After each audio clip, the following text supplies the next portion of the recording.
They finally did it. They made a movie about Tetris. It really seems like Hollywood's running out of ideas now.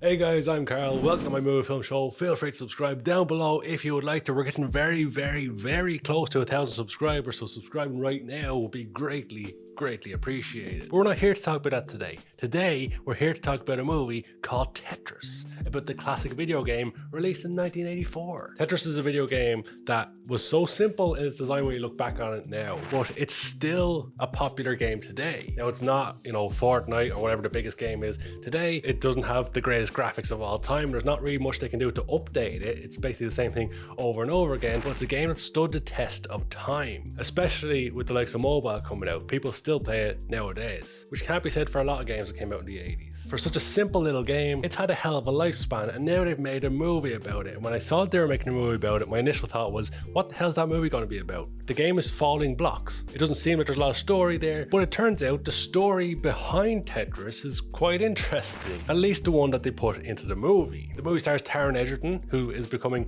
a very good actor. For such a young actor, he's been in so many really good movies, and his performance in this one is particularly strong. The movie is basically the story of the publishing rights of the game developed in Russia, and how that game got out of the Soviet Union and spread across the world. The various battles that went on, and the intrigue and the espionage almost that went behind getting the rights to the movie. The movie is about 2 hours long, and pace-wise it was pretty damn good. It was quite an enjoyable movie. I was quite surprised by this movie because, as I said, I wasn't quite sure what to expect. Were they just going to make a terrible video game movie, which has been done time and time again? But in the end, I was quite surprised with the story that came about. I didn't know too many of the details about it, and it supposedly takes a few liberties with the story overall, but the story they did tell was quite intriguing, quite engrossing, and you just feel for the characters, at least for the good ones. They make the bad guys particularly bad guys by being snobby rich guys, and they make our protagonists likable by making them somewhat relatable. They are all based on real people, of course. In terms of the filmmaking, the film looks pretty damn good. It's got some really good special effects in there, especially when certain cars turn to blocks in a car chase later on, turn to 8-bit cars, and there's good integration of 8-bit effects throughout the movie, which is quite interesting. The soundtrack is phenomenal for the movie, as to be expected, because the soundtrack for Tetris is one of the most iconic of all time in all video games. And while it's not the greatest movie I've ever seen, it's definitely another hit from Apple TV Plus. If you haven't seen, not too long ago I was giving out about Netflix. I always give out about Netflix, about how they don't make very good movies, but Apple TV have been killing it for a long time, and this is just another example of a damn good movie. Now, it's not the greatest movie of the year, it's not one of the best movies you're ever going to see, but it's a quite enjoyable movie. So if you're looking for something to check out on your next movie night, I would highly recommend checking out Tetris. For me, it's a 7 out of 10 movie. You could say with this movie, everything